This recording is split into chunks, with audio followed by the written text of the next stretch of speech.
Bismillahirrahmanirrahim. Assalamualaikum warahmatullahi wabarakatuh. Apa khabar ya?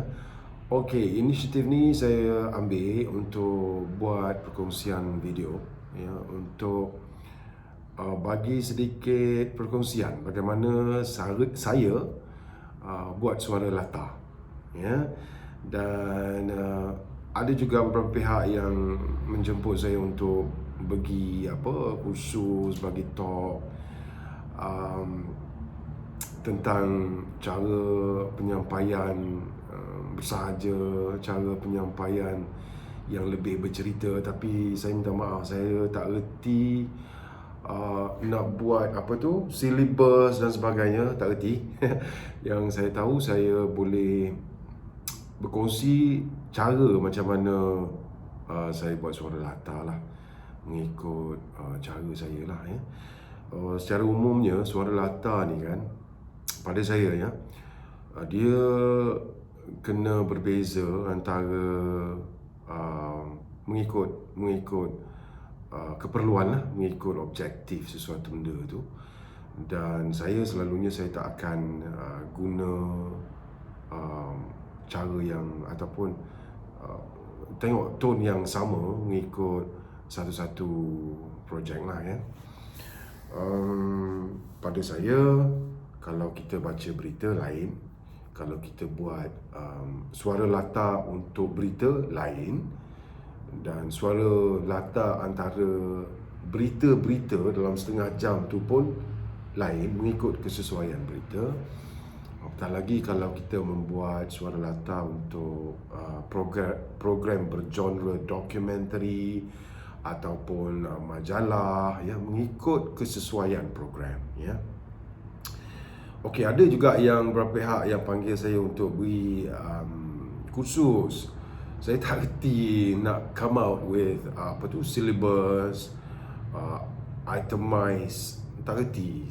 Pada saya, kalau you all ada skrip ya, dan bagi saya skrip tu, dan saya cuba bagi panduan mengikut cara saya lah ya. Tak bermakna cara saya ini yang paling betul, berkesan atau sebagainya ya.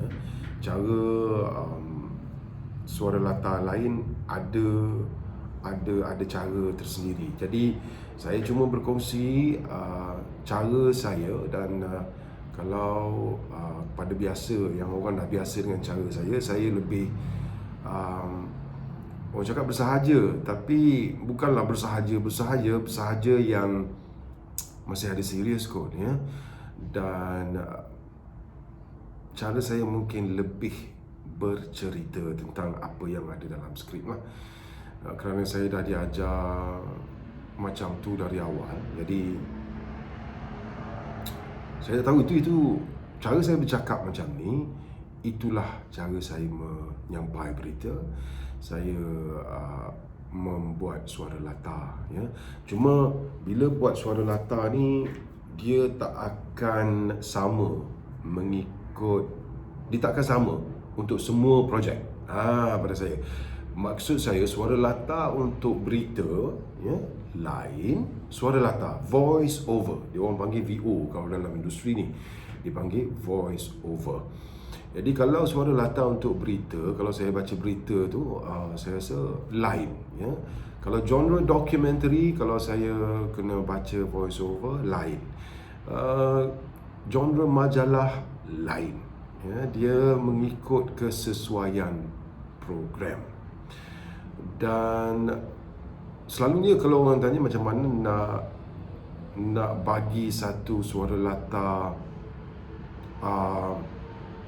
yang lebih santai dan bercerita, selalu saya cakap, jadi diri sendiri. Macam mana you bercakap, macam itulah caranya. Cumanya kena kompos mengikut kesesuaian projek lah kan. Saya lebih suka gaya penyampaian ya, suara latar yang lebih santai dan bercerita dengan menjadi diri saya sendiri ya. Saya tak kurang suka jenis suara latar yang monotonous, yang mempunyai range yang spesifik. Faham tak? Maknanya kalau kita dengar dari awal sampai akhir, suara tu akan beralun sekitar range tertentu. Pada saya tak tetapkan range tertentu. Saya akan bebas, saya akan suka masukkan feel mengikut kesesuaian skrip, ya. Kerana pada saya macam skrip adalah satu benda yang ada di atas kertas, kan. Jadi penulis skrip ni mempunyai hasrat tau. Jadi pembuat suara latar perlu keluarkan apa emosi, apa hasrat yang ada dalam skrip. Jadi biasanya kan saya akan lebih bercerita lah dan tidak menggunakan satu tone tertentu.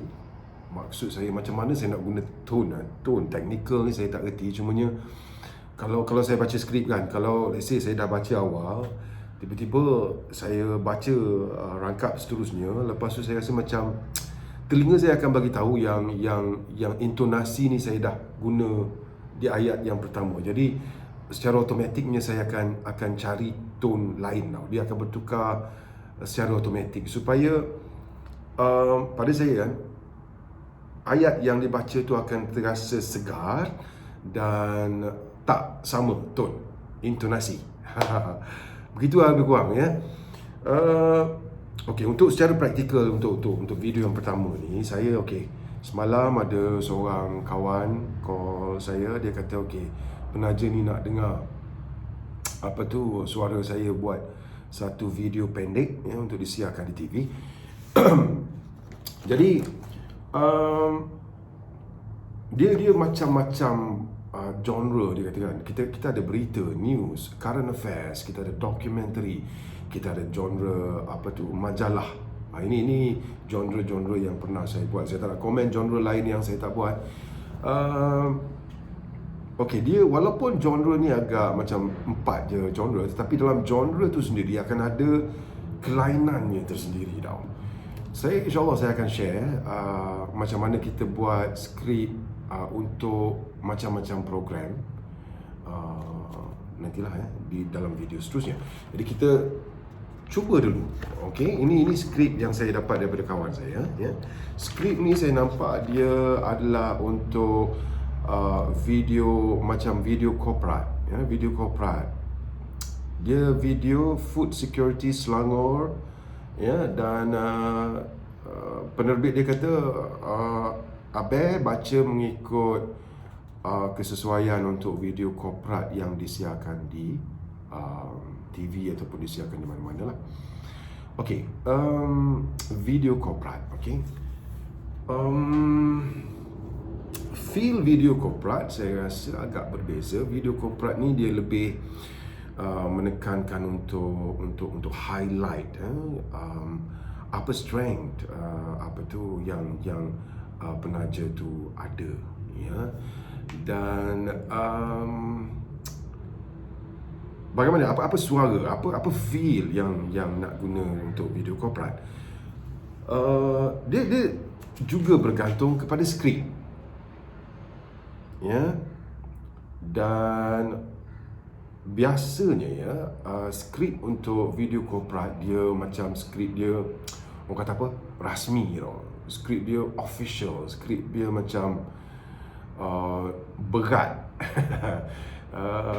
Maknanya tak boleh fun-fun sangat, kan. Jadi bila diberi skrip ni, saya first time saya tengok, antara ayatnya, ya, dia suruh baca 4 ayat sahaja. Jadi ayat dia lebih kurang macam ni, ya. Malaysia membelanjakan sekitar 50 bilion ringgit untuk import makanan setiap tahun. Kebergantungan ini bagi menampung keperluan bekalan makanan rakyat Malaysia. sektor sumber makanan ini dijangka lebih kritikal untuk beberapa bulan dan tahun mendatang. Impak daripada pasca pandemik COVID-19. Okey, ada orang sebut COVID-19,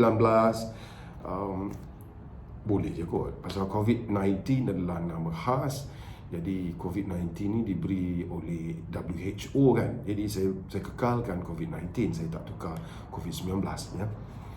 Terpulang pada semualah nak baca COVID-19 ataupun COVID-19, pada saya dia nama khas, jadi tak perlu ditukar ya. Mendepani cabaran itu, Selangor melalui projek pertanian dan penternakan negeri Selangor, Agro Ehsan, melangkah pantas dengan memperkenalkan Food Security Selangor. Okey. Ada orang ya yang membaca macam gini tau. Malaysia membelanjakan sekitar 50 bilion ringgit untuk import makanan setiap tahun. Kebergantungan ini bagi menampung keperluan bekalan makanan rakyat Malaysia. Jadi, perhatikanlah, dia setiap ayat tu berakhir sebelum sampai titik noktah, setiap tahun rakyat Malaysia. Jadi sama dan apa, pandemik COVID-19 Food Security Selangor, itu 4 stop 4 noktah, 4 ayat yang menuju kepada noktah kepada 4 ayat ni lebih kurang lah. Ada orang baca gitu, saya tak cakap salah, cumanya saya rasa macam perlu disegarkan, perlu diberi sedikit emosi, perlu macam mana nak cakap dia lebih macam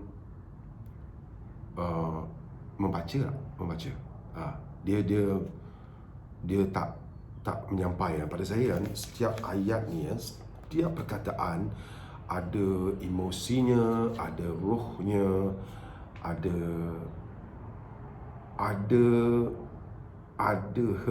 satu pergerakan yang perlu disentap kepada jiwa pendengar. Maksud saya macam tu lebih kurang. Jadi ada juga yang membaca Malaysia membelanjakan sekitar 50 bilion ringgit untuk import makanan setiap tahun. Kebergantungan ini bagi menampung keperluan bekalan makanan rakyat Malaysia. Ada yang baca style macam tu ya. Tak salah, betul je ya.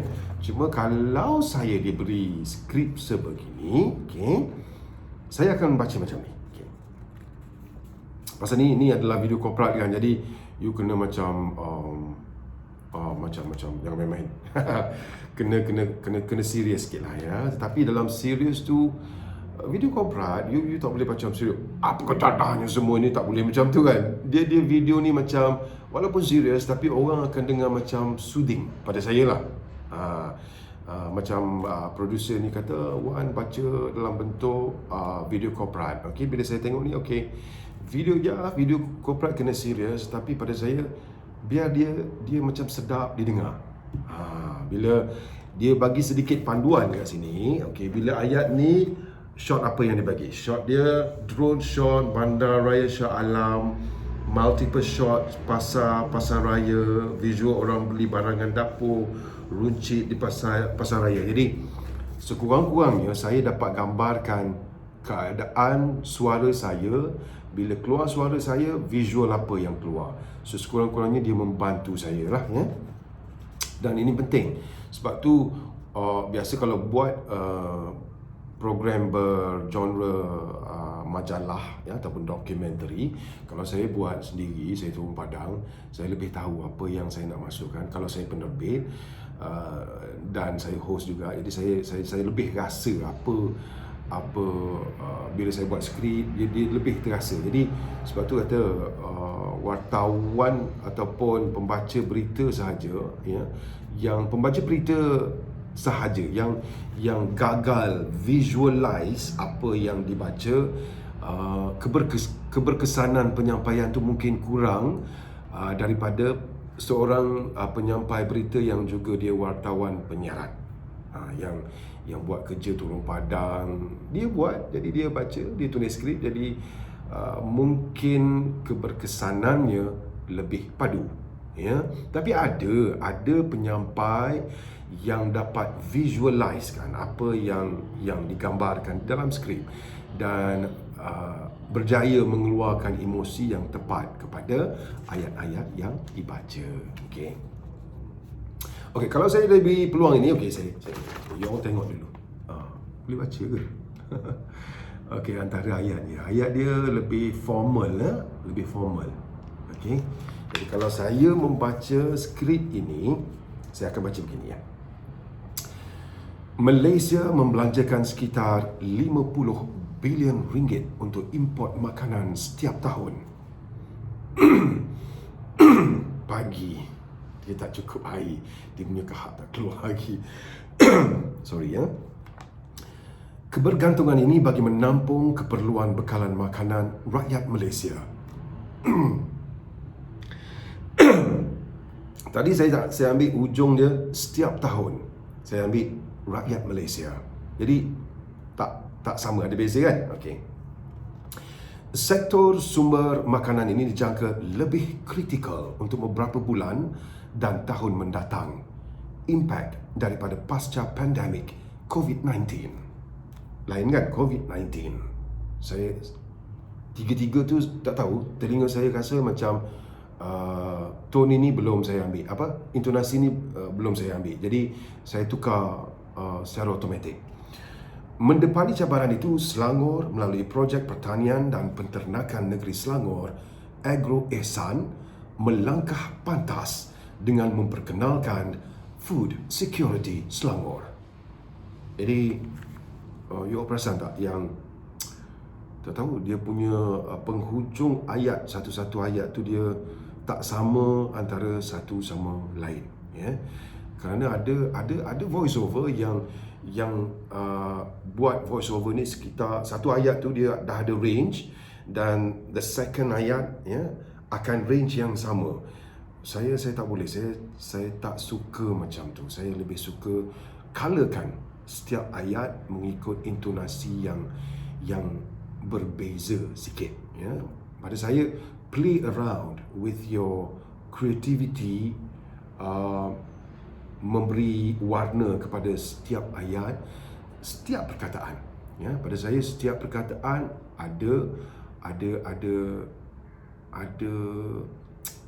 ada perbuatannya, ya, yang macam critical, dia critical kan, bagilah bila kita sebut critical. Jadi kalau orang dengar, oh, critical ni teruk lah, kan? Bukan sekadar membaca critical, dia tak akan menggambarkan jasad sesuatu perkataan tu. Faham tak? Jadi saya rasa setakat ni dulu, ya. Kalau you all ada apa-apa soalan nak tanya kat bawah ni, okey. Like, subscribe lah channel saya untuk saya tahu sama ada you all perlu ke tidak video-video macam ni. Kalau perlu, saya insyaAllah, ya, saya akan buat. Besok mungkin ada satu skrip, episod pertama Kasih Kenyalang saya siap. Jadi kita akan bezakan dari hari ni punya skrip video korporat dengan esok dia berbentuk genre majalah. Dan hari Sabtu saya baca berita, saya akan kongsi pula macam mana saya baca skrip berita, ya. Jadi sekian dulu. Kalau suka, sudi-sudikan like dan subscribe, ya. Terima kasih banyak. Assalamualaikum warahmatullahi